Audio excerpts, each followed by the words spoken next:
अस्सलाम वालेकुम स्टूडेंट्स। तो जैसा कि हमारा जो है वो चैप्टर 5 चल रहा था और मैंने 2D के अंदर सारे प्रॉब्लम्स आपको कंप्लीट करवा दिए थे। अब मैं ज़रा आया हूँ 3D के ऊपर। 3D के जो सवाल होते हैं वो बहुत इंपॉर्टेंट होते हैं और आपके एग्जाम में लाजमी उसमें से एक ना एक क्वेश्चन आता है।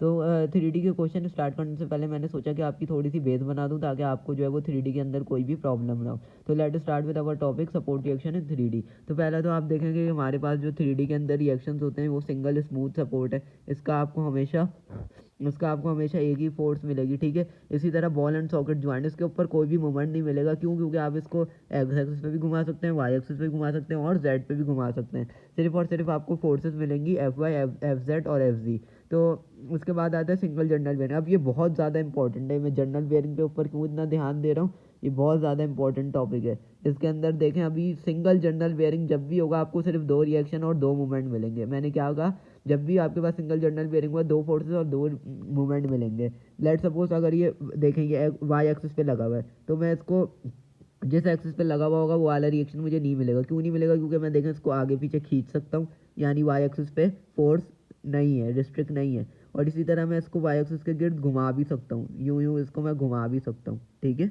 तो ये यूं यूं घूमेगा भी, तो डेट्स वाई मुझे एम वाई भी नहीं मिलेगा और ए वाई भी नहीं मिलेगा। मुझे मिलेगा ए एक्स ए जी और एम एक्स एम जी। तो ये देखें, ये हमारे पास एम एक्स एम जी आ गया और एफ एक्स एफ वाई आ गया।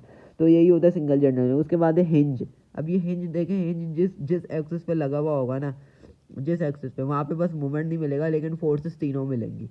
क्यों क्यों नहीं मिलेगा? क्योंकि देखें ये जो हिंज है ये इस तरफ इसको यूं हम बंद कर सकते हैं, ठीक है, यूं बंद कर सकते हैं। और यूं खुद जब भी बंद होता है, जब भी तो दरवाज़ा बंद होता है। अगर ये बंद ही ना हो तो दरवाज़ा बंद ही ना हो, ठीक है। बंद भी हो सकता है, खुल भी सकता है, तो रोटेशन हो रही है। अब ये लेट सपोज अगर ये एक्स एक्सिस में लगा हुआ है तो एम एक्स नहीं मिलेगा, बाकी पांचों रिएक्शन मिलेंगे, यानी दो मूवमेंट और तीन फोर्सेस। अगर ये एम वाई पे लगा हुआ है तो एम वाई नहीं मिलेगा, तो फिर और बाकी पांचों मिलेंगे। अगर ये जेड एक्सिस पे लगा हुआ है तो एम जे ही नहीं मिलेगा, बाकी जो है वो हमारे पास तीनों फोर्सेस और दो मूवमेंट मिलेंगे। तो आगे बढ़ते हैं हमारे पास। अब देखो सपोर्ट रिएक्शन आ रही हैं, केबल और ये स्मूथ पिन वगैरह तो आपने 2D में भी पढ़े थे। ये सिंगल जनरल बेयरिंग यहाँ भी आ गया। अब बेयरिंग की टाइप्स हैं और ये इतनी इंपॉर्टेंट टाइप्स हैं, इसके अंदर बच्चे बहुत फंसते हैं और इसके कॉन्सेप्ट जो है वो लाजमी सवाल में पूछा जाता है आपसे। तो इसको प्लीज़ ज़रा गौर से देखिएगा, इसके ऊपर मैं इसलिए ध्यान दे रहा हूँ। ये वाला चेक करें, देखें ये क्या है हमारे पास। ये जो हमारे पास है वो है single journal with square square shaft. जब भी स्क्वायर शाफ्ट की बात आएगी, जब भी स्क्वायर शाफ्ट की बात आएगी, अब हमारे पास दो फोर्सेस और दो मूवमेंट नहीं मिलेंगे, अब हमें तीन फोर्सेस और दो मूवमेंट मिलेंगे। तीन फोर्सेस कैसे हुई? क्योंकि देखें अब ये जो अंदर है, अब ये स्क्वायर स्क्वायर शाफ्ट लगा हुआ है तो मैं इसको जो है वो अब मैं इस तरफ नहीं खींच सकता जिस एक्सिस पे लगा हुआ है। पहले इस वाले में क्या हो रहा था कि जिस एक्सिस पे लगा हुआ था मैं उसको खींच रहा था, ठीक है, खींच सकता था और घुमा भी सकता था। लेकिन यहाँ पे देखें, अब यहाँ पे स्क्वायर शाफ्ट है तो मैं इसको एक्सिस पे खींच नहीं सकता, लेकिन मैं इसको घुमा सकता हूँ, मैं ट्विस्ट कर सकता हूँ। तो इसका मतलब मूवमेंट तो मिलेगा, मूवमेंट नहीं मिलेगा, लेकिन तीन फोर्सेस और दो मूवमेंट मिलेंगे। अब लेट सपोज अगर ये वाई एक्सिस पे लगा हुआ है तो सिर्फ एम वाई नहीं मिलेगा, बाकी पांच रिएक्शन मिलेंगे। तो F X F Y F G आ गया और इसी तरह एम एक्स और एम जी आ गया, एम वाई नहीं आया। अगर ये एम एक्स पे लगा हुआ होता तो एम एक्स नहीं आता, बाकी सब आता। अगर एम जी पे लगा हुआ होता तो एम जी आता, बाकी सब नहीं आता। अच्छा जी, अब उसके बाद मैं जल्दी से आगे बढ़ूंगा। उसके अंदर लिखा हुआ है सिंगल थ्रस्ट बेयरिंग। अब ये जो थ्रस्ट बेयरिंग है ना, थ्रस्ट बेयरिंग में आपको जो है वो तीन फोर्सेस तो मिल जाती है, ठीक है, लेकिन दो मूवमेंट मिलते हैं। क्योंकि ये जो थ्रस्ट बेयरिंग है ये आगे पीछे तो करवा देगा, मतलब आगे पीछे रॉड हम कर सकते हैं उसके अंदर, लेकिन हम घुमा नहीं सकते। तो स्क्वायर शाफ्ट और सिंगल थ्रस्ट बेयरिंग का उल्टा है, वाइस वर्सा है। इसके अंदर हम घुमा सकते हैं लेकिन खींच नहीं सकते, इसके अंदर हम आगे पीछे कर सकते हैं लेकिन घुमा नहीं सकते। तो इधर जो है वो तीन फोर्सेस और दो मूवमेंट आएंगे, और इधर जो है वो हमारे पास दो मूवमेंट और तीन फोर्सेस आएंगी। आई होप कि आप लोगों को अब क्लियर होगा। इसी तरह ये हिंज हो गया, ये फिक्स सपोर्ट हो गई। फिक्स सपोर्ट देखें, फिक्स सपोर्ट पे तीनों फोर्सेस भी आएंगी और तीनों मूवमेंट भी आएंगे, ठीक है। तो इसके अंदर कोई कन्फ्यूजन नहीं है। उसके बाद आ जाए, अब ये सिंगल जर्नल बेयरिंग वो फिर बता रहेगा टू फोर्सेस और टू कपल मूवमेंट्स। इसी तरह जब डबल जर्नल बेयरिंग आ जाएंगे, अब ज़रा ध्यान से सुनने वाली बात है, जब डबल जर्नल बेयरिंग आ जाएंगे तो उसके अंदर align bearing, two or more properly align journal bearing with generate only support reaction. सिर्फ और सिर्फ फोर्सेस आएंगी हमारे पास, मूवमेंट नहीं आएगा। मूवमेंट कभी भी नहीं आएगा। क्यों नहीं आएगा? क्योंकि ये हमारे पास जो है वो सारे जो बेयरिंग है वो अलाइंड हो गए, यानी 1 2 3 ये अलाइंड हो गए, एक ही लाइन में हो गए, तो जो है वो मूवमेंट जो है वो वैसे ही रिस्ट्रिक्ट हो जाएगा। तो इसलिए सिर्फ हमें जो फोर्सेस मिलेंगी वो हमें रिएक्शन मिलेगा वो फोर्सेस की वजह से मिलेगा और मूवमेंट नहीं आएगा। तो इसलिए ये बिल्कुल याद रखेगा कि मूवमेंट कभी भी नहीं आएगा। तो देखें ये मेरे पास जो है वो लगा हुआ है जनरल बेयरिंग। तो अब मुझे पता है दो फोर्सेस दो मूवमेंट आते हैं, तो देखें मैंने सिर्फ दो फोर्सेस शो करी हैं और दोनों मूवमेंट हटा दिए हैं। इसी तरह इधर भी मैंने दो फोर्सेस शो करी हैं और दोनों मूवमेंट हटा दिए हैं। अच्छा जी, जो एक्स्ट्रा दिया हुआ है ये तो आएगा ही आएगा, ठीक है, इसको नहीं बोलेगा कि आपने बोला था सर वो तो आता ही नहीं है मूवमेंट, तो हमने ये लिया ही नहीं, क्योंकि ये तो गिवन है। और ये फोर्सेस भी आप देखें, ये सी पे भी बेयरिंग लगा हुआ है, तो मैंने यहाँ भी सिर्फ दो फोर्सेस लिए हैं। दैट आगे बढ़ते हैं। आप ये देखें हिंज है, हिंज के पास मैंने बताया आपको सिर्फ एक मूवमेंट नहीं आएगा, बाकी सब कुछ आएगा। 3D के अंदर आप देख सकते हैं हिंज का किस तरह डिज़ाइन होता है। 2 or more hinges will generate only support reaction. इसके अंदर भी यही सीन है कि अगर दो दो हिंज लग गए, लेट सपोज यहाँ भी हिंज है यहाँ भी हिंज है, तो अब सिर्फ आपको फोर्सेस मिलेंगी, अब मूवमेंट ख़त्म हो गए, यानी कितनी फोर्सेस मिलेंगी, तीन तीन फोर्सेस मिल जाएंगी आपको, ठीक है। तो ये था। उसके बाद हम देखते हैं हमारा जो है वो single journal bearing 3D support reaction के ऊपर। तो ये हमारे पास आ गया कि सिंगल बेयरिंग और however if these are used in junction with other bearings to hold a rigid body को होल्ड करने के लिए इस्तेमाल होते हैं। तो ये थी आपके पास। अब ये देखें, ये एग्जांपल आप देख लीजिएगा सपोर्ट रिएक्शन 3D के अंदर किस किस तरह हो रहे होते हैं, ठीक है, ये आपको बता रहे हैं, रियल आइडिया दे रहे हैं। अच्छा जी, कंस्ट्रेंट्स फॉर रिजिड बॉडी। अब रिजिड बॉडी की कंस्ट्रेंट्स क्या है? Redundant constraint when a body has more support than necessary to hold it in equilibrium, it becomes statistically indeterminate। अच्छा जी, अब इसका मतलब क्या है? लेट सपोज मुझे 3D के अंदर कितनी मेरे पास इक्वेशंस होती हैं, 6 इक्वेशंस होती हैं, जिसके अंदर 3 फोर्सेज होती हैं, F X F Y F Z, और 3 मूवमेंट्स होते हैं M X M Y M Z, ठीक है।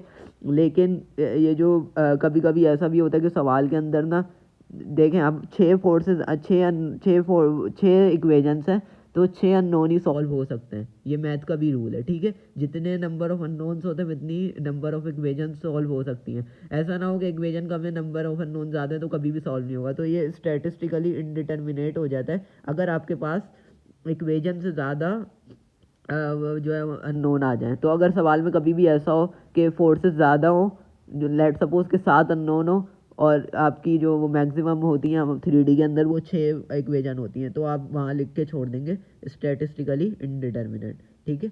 अब problem statistically had more unknown than equation of equilibrium. देखें यहाँ इन्होंने शॉर्ट फॉर्म में बता भी दिया जो मैं बोल रहा चाह रहा था। तो अब हम आगे बढ़ते हैं। इम्प्रॉपर कॉन्स्टेंट्स क्या है? Here we have 6 unknown but there is nothing restricting rotating about X axis. हमारे पास 6 अननोन है लेकिन यहाँ पे कोई भी एक्स एक्सिस पे ऊपर हमें रोटेशन नहीं मिलनी। In some cases there may be as many unknowns as reaction there are equation of equilibrium. However if the supports are not properly constant, अगर सपोर्ट प्रॉपर्ली कॉन्स्टेंट नहीं है the body may become unstable for some loading cases. तो body जो होगी वो unstable हो जाएगी क्योंकि उसके ऊपर ज़्यादा लोडिंग कर देंगे। लोडिंग से मुराद है फोर्सेस यानी सपोर्ट रिएक्शन। उसके बाद देखें इक्विलिब्रियम इक्वेशन इन 3D वो बता रहे हैं कि sigma F equal to 0, sigma M equal to 0, और एफ के अंदर F X F Y F Z, और एम के अंदर M X M Y M Z. ये सारा वही ये मैं पुराने में आपको बहुत डिटेल में बता चुका हूँ। अब देखें ये सवाल देखें, the cable of the tower crane is subjected to 840 newton force, a fix base at A support the crane, find reaction at the fix base day.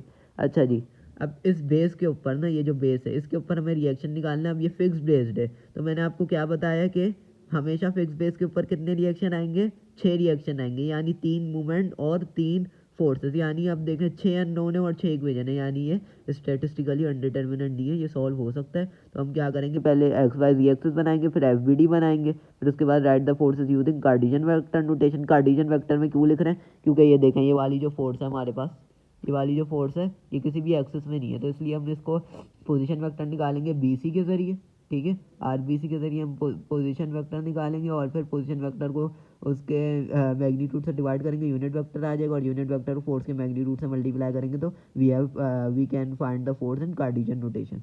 Okay, तो अब ये देखें apply the equation of equilibrium, हमने apply कर दी। हमारे पास जो है ये आर बी सी आ गया, आर बी सी को मैंने वही किया, फोर्स को लिख दिया, ठीक है। उसके बाद क्या किया,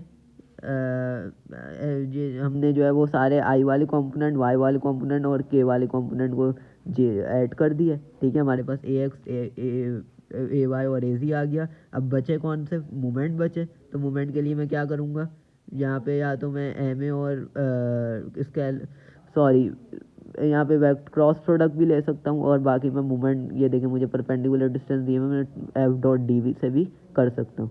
तो आई होप कि आप लोगों को ये क्वेश्चन क्लियर होगा। अब ये आगे चलते हैं, ये वाला क्वेश्चन बहुत ज़्यादा इंपॉर्टेंट है। Given are rod is supported by a ball and socket joint at A journal bearing at B and a C short link at C. Assume the rod is properly aligned. Find the reaction at all the support for the loading.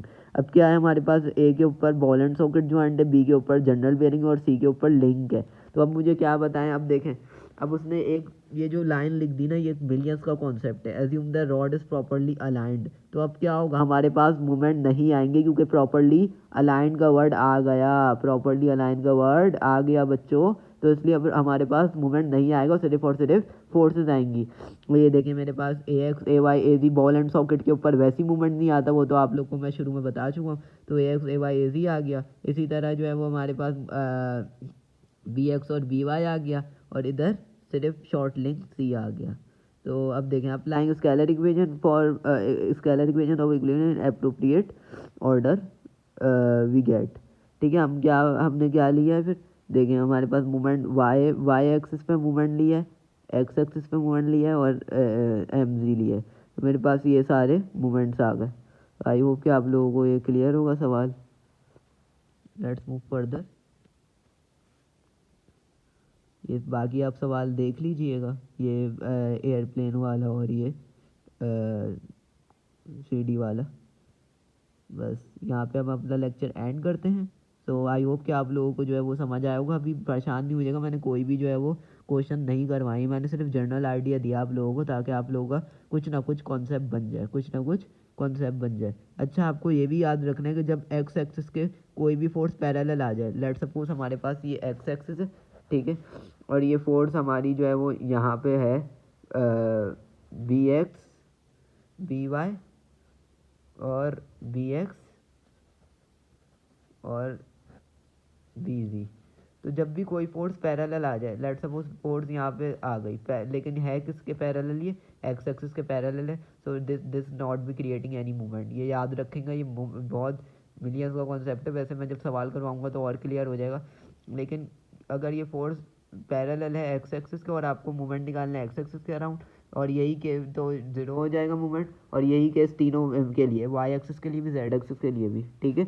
और अगर कोई force ऐसे है, ये है, और इसका moment निकालना है एक्स एक्सिस पे, लेकिन अगर मैं इसको पीछे एक्सटेंड करूँ तो देखें ये एक्स एक्सिस से पास कर रही है, इसका मतलब ये भी कोई मूवमेंट नहीं बनाएगी। तो ये 2-3 कॉन्सेप्ट हैं, याद रखने वाले हैं, इंशाल्लाह फिर आपको कोई मसला नहीं होगा। और बाकी तीसरा जो मेन इंपॉर्टेंट जो है मैं इस वीडियो को समरी के अंदर बताना चाह रहा था, वो यही था कि जब भी प्रॉपरली अलाइंड का वर्ड आएगा तो हमारे पास कोई भी मूवमेंट नहीं आएगा, चाहे वो हिंज हो, जनरल बेयरिंग हो, या सॉकेट ज्वाइंट हो, या लिंक हो, ठीक है। तो हमारे पास सिर्फ और सिर्फ सपोर्ट फोर्सेस रिएक्शन आएंगी और मूवमेंट कभी भी नहीं आएगा। So that's all for this video. Thank you, अल्लाह हाफिज़।